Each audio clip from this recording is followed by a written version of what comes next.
తాకట్లో ఉన్న మీ బంగారాన్ని విడిపించి ఆ రోజు ఆన్లైన్ రేటుకి కొంటాం. Sharma gold company.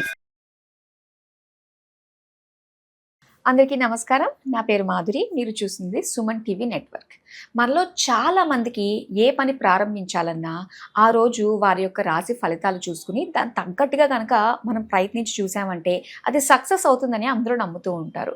అయితే విశ్వావసునామ సంవత్సరం తర్వాత చైత్రమాసం, మరి చైత్రమాసంలో ఎలా ఉండబోతుంది అనే దానికంటే ప్రతి ఒక్కరికి అర్థమయ్యేటట్టుగా ఇలాగా మాస ఫలితాలు అందరికీ అర్థమవుతాయి కాబట్టి ఇంగ్లీష్ మాస ఫలితాల ప్రకారంగా అంటే ఏప్రిల్ మాసంలో ప్రతి ఒక్క రాశి వారికి అంటే 12 రాశుల వారికి ఎలా ఉండబోతుంది, ఎలాంటి జాగ్రత్తలు తీసుకోవాలి, ఎలాంటి పరిహారాలు చేసుకోవాలి అన్న విషయాలు మనకి తెలియజేయడానికి మనతో పాటు ఉన్నారు ప్రముఖ జ్యోతిష్య పండితులు గురుస్వామి రాజన్ నంబూద్రి గారు. నమస్కారం గురుగారు. నమస్కారం అమ్మా. గురుగారు, ఇక వృషభ రాశి వారికి ఎలా ఉండబోతుందో తెలియజేస్తారా? తప్పకుండా అమ్మా. ముందుగా శ్రీ మహాగణపతి దేవతోపే నమః. చూసే వంటి వీక్షకునికి నమస్కారం. అందరికీ మంచి జరగాలి. వృషభ రాశి వారికి ఇక్కడ చూసుకునేటప్పటికి మనకి ఏంటంటే లాభము 9, నష్టము 6 కనబడుతుంది. రాజపూజితము 6, లాభము 3, ఓకే, అవమానం 2. సో ఇలాగా మనకు కనపడుతూ ఉంటుంది. కొద్దిగా జాగ్రత్త వహించవలసి వస్తుంది. వృషభ రాశి వారికి ఏంటంటే వాళ్ళకి ఒక మొండి తత్వం అనేది చాలా వస్తూ ఉంటుంది. వాళ్ళలో బాగా ఉంటుంది.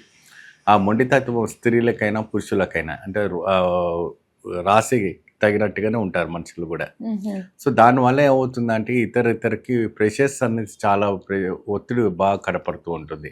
వృషభ రాశికి ఏంటంటే వాళ్ళకి ఒక్కసారి మనసులో ఏదైనా పట్టింది నేను చేయాలనుకుంటే ఇంకా వాళ్ళు వెనక చూడరు, ఇంకా ముందుకు సాగిపోతూ ఉంటారు. స్ట్రాంగ్గా ఉంటారు, ముందుకు సాగిపోతుంటారు.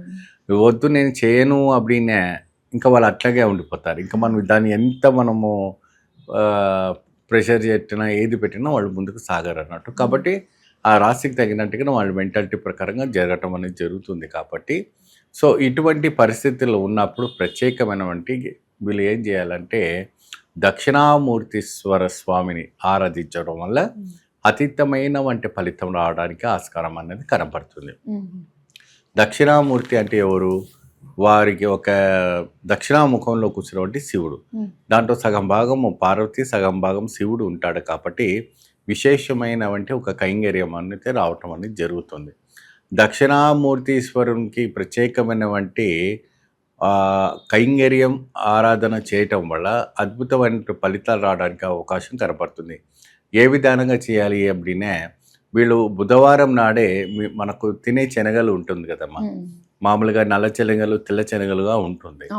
నల్ల శనగలు వీళ్ళు ముందు రోజే బుధవారం రోజే నానబెట్టుకొని ప్రత్యేకంగా స్వామివారికి 108 పూసలతో, ఏం పూసలు అంటారు అది శనగల పూసలు, శనగ పూసలు ఉడకబెట్టింది కాకుండా నానబెట్టుకోవాలి. బుధవారం రోజే నానబెట్టుకోండి. బుధవారం నానబెట్టుకుని గురువారం రోజున ఉదయాన్నే స్నానం చేసిన తర్వాత మడి కట్టుకొని, ఇంకా లేదంటే సాధారణమైన వస్త్రాలు ధరించుకొని విభూతి ధరించి ఓం శ్రీ దక్షిణామూర్తి అయి నమః అని చెప్తూ ఒక్కొక్కటిగా సూదిలో గుచ్చి దారంతో 108 పూసలు వేయండి. దక్షిణామూర్తీశ్వర స్వామి ఒక ఆలయం ఉందంటే స్వామివారికి ప్రత్యేకంగా ఆ విగ్రహానికి వేసి స్వామివారికి దర్శనం చేసుకోండి. లేని పక్షాన ఇంట్లో పట్టం ఉందనుకోండి, ఆ పట్టంలో స్వామివారికి వేసి నమస్కారం చేయండి. దీపారాధన వచ్చేటప్పటికి విప్ప నూనె పెట్టి చక్కగా స్వామివారికి దీపారాధన పెట్టి ఆరాధన చేసుకుంటే చాలా బాగుంటుంది. మహిళలకు కూడా సేమ్ ఇదే విధానం చేయాలి, పురుషులకైనా ఇదే చేయాలి. సో ఇలాంటి పొజిషన్స్ ఉన్నప్పుడు ఇంకా ఆదాయం ఇంకా అధికంగా రావాలి.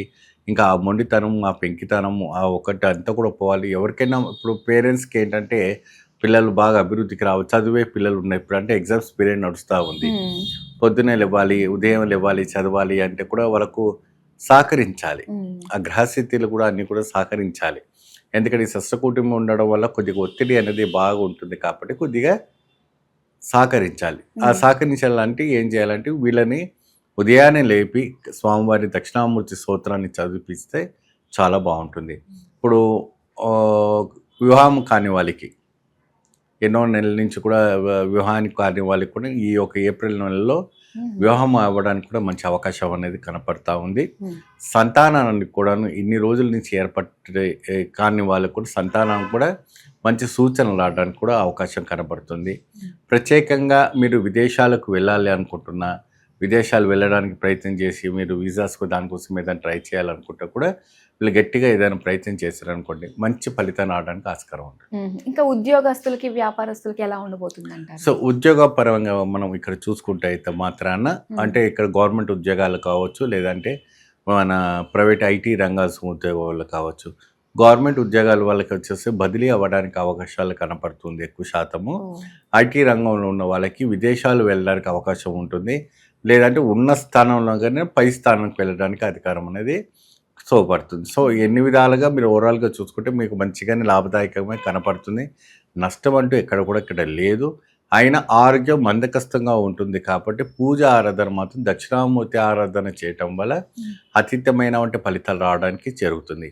మహిళలు ఏ విధానమైన రంగాల్లో ఉన్నప్పటికీ కూడాను, క్రీడా రంగంలో, డాక్టర్ రంగంలో, మరి పోలీస్ రంగంలో, అడ్వకేట్స్లో, ఇంకా అనేక రకమైనటువంటి మహిళా రంగంలో ఉన్నటువంటి అందరూ కూడాను కొన్ని యాక్టివిటీస్లో ఉంటుంటారు. సోషల్ యాక్టివిటీస్లు అన్నీ ఉంటాయి. దాంట్లో వాక్కు చైతన్యం బాగా పెరగాలి. ఆ వాక్కు చైతన్యం పెరగాలంటే స్వామివారి దక్షిణామూర్తి ఆరాధన చేయటం వల్ల అతీతమైన ఫలితాలు రావడానికి ఆస్కారం ఉంది. అలాగే ఎలాంటి చిన్న చిన్న పరిహారాలు జపాలు చేసుకుంటే మంచిది అంటారు? వీళ్ళకి ప్రత్యేకమైన రాహు, కేతువు, శుక్రగ్రహానికి ఉచ్చస్థానంలో ఉన్నాడు కాబట్టి ఒక్కొక్క దానికి కూడా జపాలు చేసుకుంటే చాలా బాగుంటుందండి. ప్రత్యేకమైన శివాలయంలో కూర్చొని మీరు జపాలు చేసుకుంటే అద్భుతమైన ఫలితాలు రావడానికి ఆస్కారం అనేది కనపడుతుంది. ఆ దానం చేసిన తర్వాత ప్రత్యేకమైన ఏదైనా ఎరుపు రంగు వస్త్రాలు కానీ, లేదంటే ఎరుపు రంగుతో కూడిన ఫలాలే కానీ, దానిమ్మ పండు ఎరుపు రంగులో ఉంటుంది. ఎరుపు రంగులో ఒక వస్త్రంలో పెట్టి ఎరుపు రంగు దానిమ్మ పెట్టి బ్రాహ్మణులకు దానం చేయటం ఎరుపు రంగు, అది కేతుకు దోషానికి విరుద్ధంగా ఉంటుంది కాబట్టి అలా చేయటం వల్ల చాలా అద్భుతంగా మనకి రావటం అనేది ఫలితం లభిస్తుంది. ఓకే గురుగారు, వృషభ రాశి వారికి సంబంధించిన పరిహారాలు తెలియజేసినందుకు ధన్యవాదాలు. నమస్తే.